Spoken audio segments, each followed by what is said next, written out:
I mean, it's just an amazing thing when you see how powerful the mind is. Those people that got the saline injections for Parkinson's disease, that had intention tremors or pill rolling or problems walking, fascination gait or steppage gait, they had problems involuntarily controlling their body. When they got the saline injection and told it was a very powerful new drug for Parkinson's, their dopamine levels rose about 200%. Their brain started making dopamine. They couldn't make their dopamine by themselves. In other words, if I said to you, double your dopamine levels today, right now. You couldn't do it. You couldn't do it. No. But if you associate something from a past memory to a future reality, if you had a fear of public speaking, and I said to you, you have to speak publicly tomorrow, the moment you begin to think about that future reality based on a past memory, your body would physiologically move out of balance, and you probably would have a little bit of dryness of mouth, a little heart racing, a little sweating, and you produce the same physiological changes in your autonomic nervous system, not by consciously doing it, but by association. Right. It's automatic. Now, autonomic nervous system is the automatic nervous system. So 2 points. How do we get into the operating system? And the idea of meditation is the way that we do it. Because when you begin to create internal changes in your brain, and you begin to make your inner world more real than your outer world, your brain begins to dissociate from all the conditions in this external environment. It begins to forget about the feelings of the body, and it literally loses track of time and space. That's the moment that the ego is no longer running the show. You become nobody, no one, nowhere, no thing, no time. You become pure consciousness. That's the moment, consciousness being the epiphenomenon of your biology, begins to change the brain and body so that it automatically or autonomically does what it naturally does. So it's not our job in the placebo to try to change our dopamine levels. Our job is to move into a new state of being. Being able to do that every single day, back to your question about repetition, requires a little bit of conditioning, because you're going to walk back into your life and you're going to see your coworker and you're going to look at your car and you don't like it, and you're going to, feel the pain in your back, and you're going to see that you're overweight, or whatever it is people do to reaffirm their identity through their senses. So the people that had the dopamine levels go up significantly in the Parkinson's study, the key was that when they had that change, the change only lasted for a period of time. Why? Because they walked back into their life, they saw their wife, they went to play chess with their friends, they saw their caregiver, they slept in the same bed, and it was their environment that reminded them of who they were. That's how powerful the environment is. So to then retreat from our life every day and eliminate our senses, close our eyes, play music or plug our ears, put our body away, what we're really saying is we don't want to use the environment to remind us of who we are. We don't want to be a body. We don't want to identify with our body. And we want to forget about time long enough to remind ourselves by thought alone of who we're going to be. Now, that is the conditioning process of the placebo. And it turns out the people that had changes in Parkinson's disease in our workshops, where their intention tremors went away, they didn't put their faith in a sugar pill or a saline injection. They put their belief in themselves and into a field of possibilities, or traumatic brain injuries or whatever. And that same model works because the body literally gets conditioned as if it was being given something outside of them. And the privilege of being a human being is that we can make thought more real than anything else. That's the privilege because of the size of the forebrain. That's the architect, that's the designer, that's the CEO, that's the symphony leader. So the fact that we can make thought more real than anything else, and in that moment you're in that environment, and all of your attention and intention is consumed in that inner world, then that conditioning process, if there's an emotional quotient to it. Now the emotional quotient is important because that's when you notice a change in your physiology. So you go from neurotransmitters in your brain to neuropeptides in your limbic brain, to signaling hormones and thousands of different chemical reactions in your body. if you're able to create a shift in your emotional state as a result of the picture that you're seeing in your mind, now you're beginning the conditioning process. Right. So a lot of people get lost in this because, it's not an intellectual phenomenon. No. And the end product of an experience is called a feeling or an emotion. So if you can make the thought the experience in your mind, and you can put intention behind that, well, now you're going to begin to see the effects in your biology. So you begin to create the placebo response. Now, let's go back to the idea of meaning, because meaning is an essential element in your interpretation of what's taking place. So if you're embracing your life from the same level of mind every single day, then you as the quantum observer are assigning meaning to the same reality and putting your intention behind it. And of course, because of free will in the quantum model, it basically says that you're reaffirming your life to be exactly the same. If you take a group of maids, they did this experiment where they took a select group of maids that were very physically active, and they followed them around for a period of time, and I think it was in Texas, and they found out that these maids had worked so hard every day that they exceeded the Surgeon General's requirement for exercise. So they divided them into two different categories, and they said, okay, you keep doing what you're doing and working.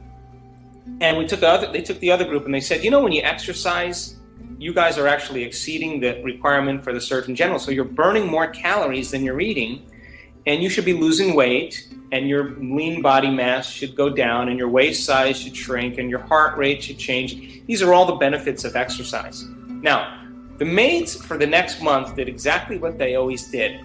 But the maids that understood what they were doing, and they had meaning and intention and knowledge behind what they were doing, of course lost weight, of course had less body fat, had lower heart rate, because once you assign intention and meaning or purpose behind what you're doing, you produce a greater result. So the interpretation then of every single day, looking for the jewel in what we're doing and then assigning meaning behind it and keeping our intention on that future, allows us then to produce greater results. That's another element of the placebo. When you start experiencing higher levels of consciousness and you start freeing the body from the chains of the past, because the body's literally living in the past, when the body starts eliminating emotions or freeing up emotions, we move from particle to wave. We move from contraction to expansion. We start elevating our energy.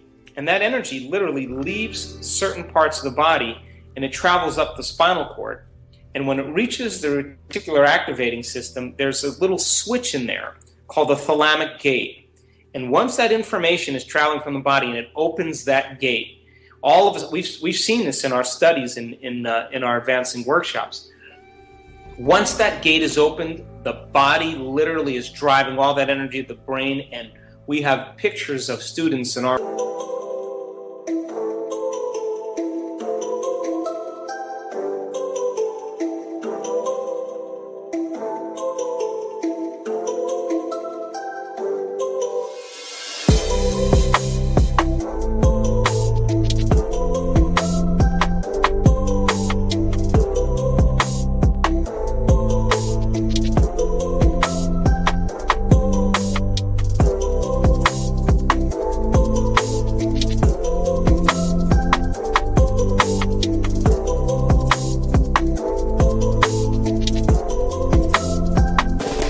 work, whose brains are literally like someone took the dimmer switch in a room and turned it all the way up. Their brains are on fire, and that's not anything else but the brain going into a heightened state of superconsciousness.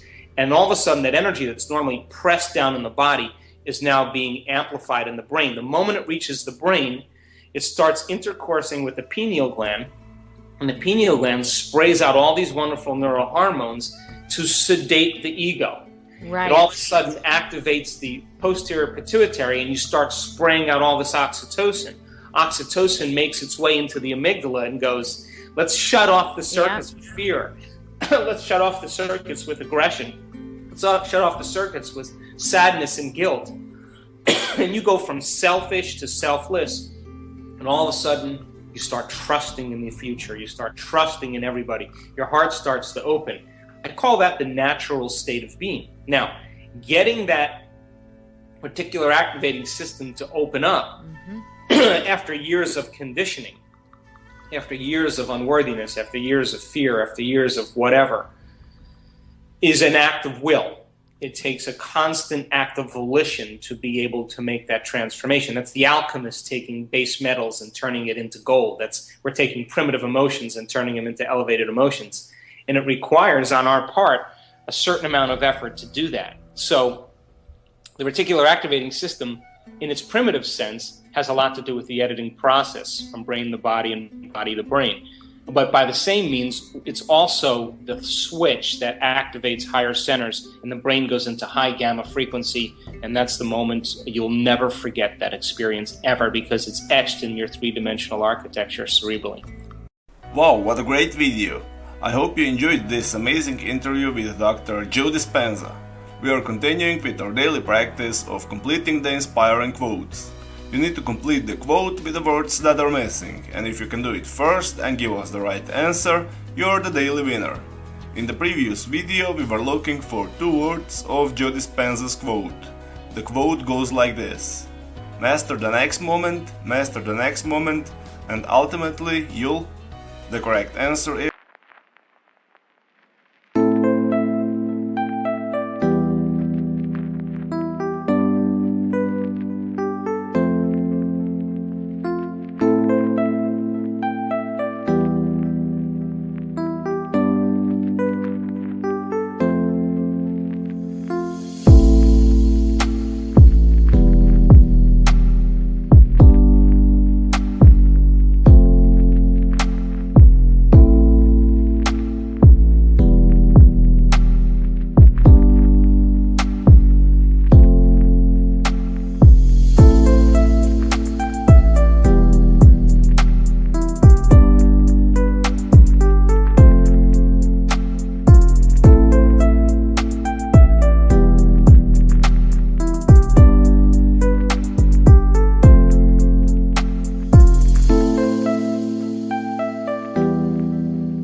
master yourself.